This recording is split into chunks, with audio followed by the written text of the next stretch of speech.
Family and fellow soldiers, I'm the Professor, and this is the Moment of Truth.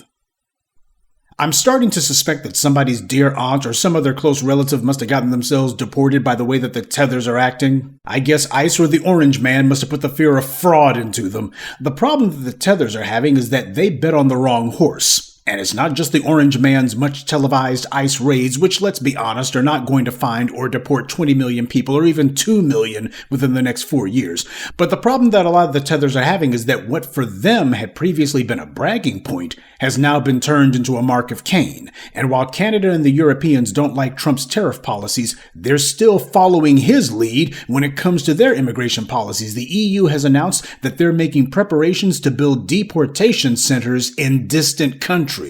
So they're mirroring what it is that Trump has done when it comes to Latin America, sending people down to Central America to some sort of maximum security facility. In Africa, you have the Arab-led countries in North Africa on stolen real estate, and these guys are not part of the EU, but they've made deals with the European Union to take money in order to keep Africans out of Europe by deporting them when they set foot in Northern Africa. So you have these white-identifying Arabs who are making sure to keep Africans out of Europe. And according to the New York Times, the strategy's working. Illegal border crossings in North Africa are down sharply. And we've seen this kind of thing in the American hemisphere too. Mexico has most of its military on its southern border to block Central and South American migrants. They're not doing it because they like the U.S. They're doing it because they want to make sure that those billions of dollars in remittances that illegals send back every year comes to Mexico. And I also want to tip my hat to the immigrant B1 family that we've got, the folks who listen to places like this and who have fought the Tethers in Africa and abroad. I want you to know that your efforts have not gone unnoticed, because it's people like them who saw where all of this was going too. We have solid soldiers who may not share our lineage, but they share our ideology. Even if they're not FBA, they're definitely B1. The Tethers hate them too, by the way, because the same way that we're not going to feed these bootlicks and shills and turncoats, should the day ever come that these B1 immigrants regain the upper hand in their home countries, they won't be feeding these Tethers either. Tethers actually thought that they were on the team. That's their problem. White power has no issue whatsoever patting some suck up on the back when they're trying to impress massa. Now, the Tethers thought that this was a sign of respect, but in actuality, these white supremacists were shaking their heads and saying to themselves, how adorable. These clowns actually think that we're not going to break them too when the time comes. Remember, as I've always told you, white power loves a cruel prank, especially one that takes a long time to pay off. White power has no problem with being friends, quote unquote, with someone, or even having regular sex with them in many cases, and then having that person imprisoned, deported, or even killed when it's convenient. That's the reason you've had a lot of these immigrants who simply can't understand where all of their pals and buddies that they thought they had in the dominant society have disappeared to. Why aren't they coming to the rescue? Where's the enormous rallies and demonstrations at to protest these mass deportations? They aren't there. The good white liberals who turned out in the millions to protest the Iraq War, or the Occupy Wall Street demonstrators, or the ones who just wanted to get their faces in front of the cameras for the BLM protests, they're nowhere to be seen now. See, white power preaches a gospel of white exceptionalism, that white works harder, that white people are smarter, certainly smarter than black people, right? They did this in all of those foreign countries that they invaded too, claiming that the people were sitting around lazy bums since time immemorial until the white man showed up and enslaved and displaced them, for their own good, of course. Well, white power also recognized the need for buffer groups to stand between the dominant society and the designated underclass. That's where immigration comes into play. It's a tool of white supremacy. Marcus Garvey talked about it over 100 years ago. It's a ploy as old as anti-black racism itself. Bring in people who are officially classified as something other than white, and make sure that they come from places that practice open, blatant anti-black racism.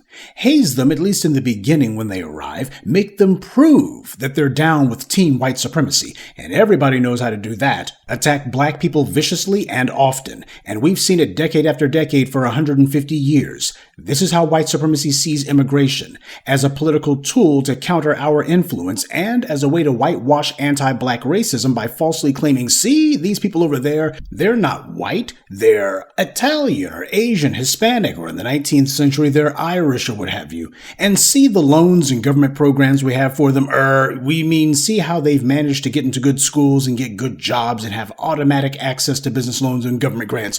Why, that's all the proof you need that America isn't isn't racist at all. It's just that these black people, they don't want to work. That's what that is. Why you even have some Africans and Caribbean immigrants who we threw in for good measure.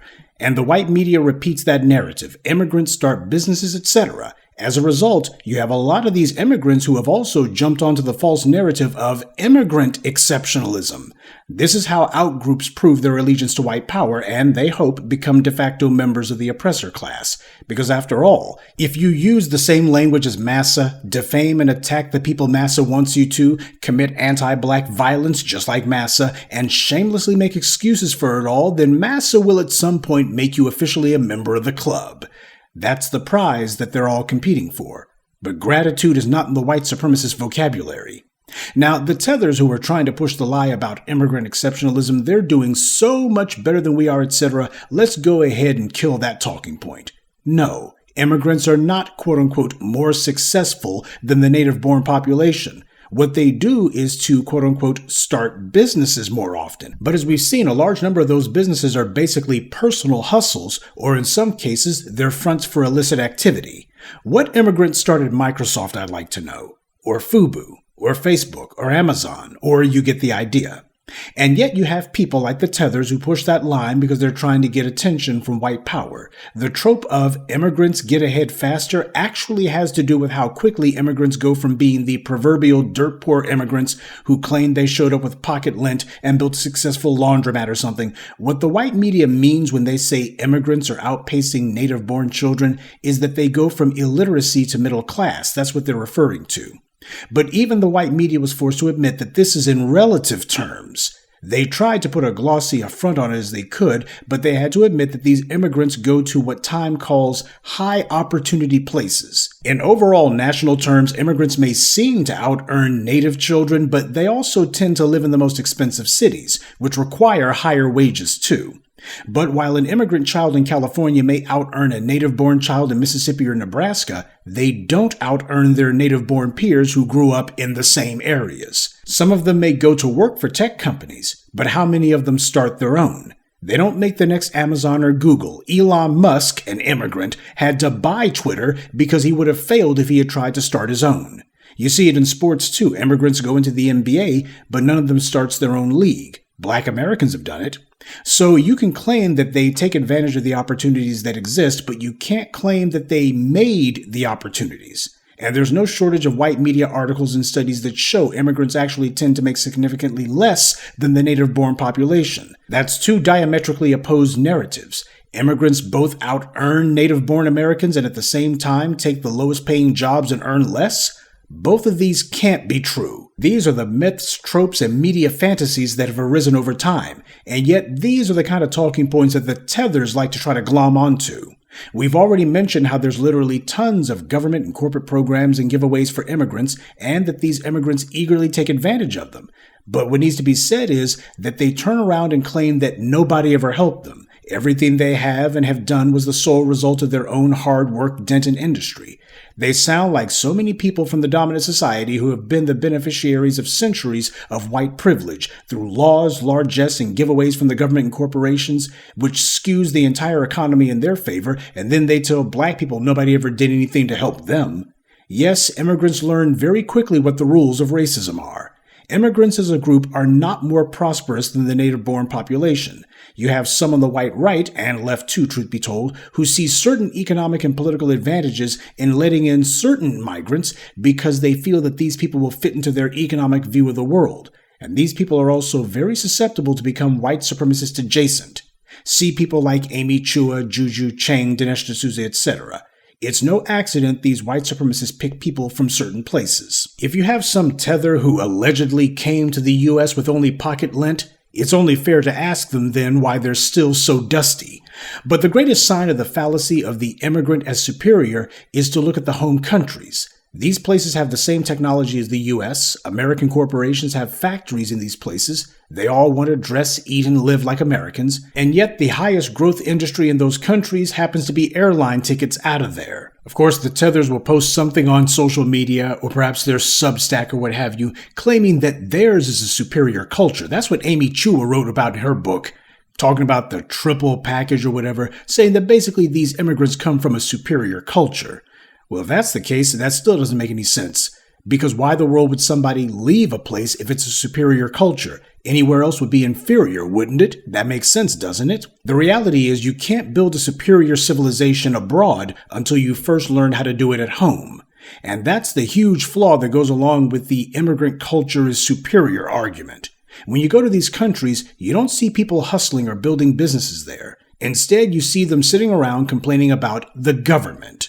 Black Americans with no resources, no guns, and no power changed things for ourselves. There's no excuse for these other allegedly harder working people to not be able to do the same. You see, that's the flip side of the immigrants work harder argument that nobody talks about.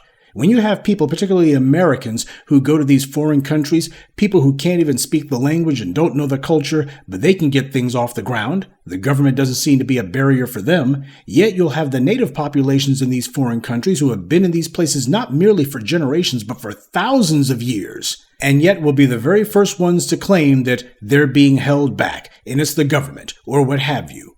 The difference is personal responsibility. When black blood and struggle and white supremacist trickery has done 80% of the work, it's easy to walk into a pre-made situation like that and then brag that you did things.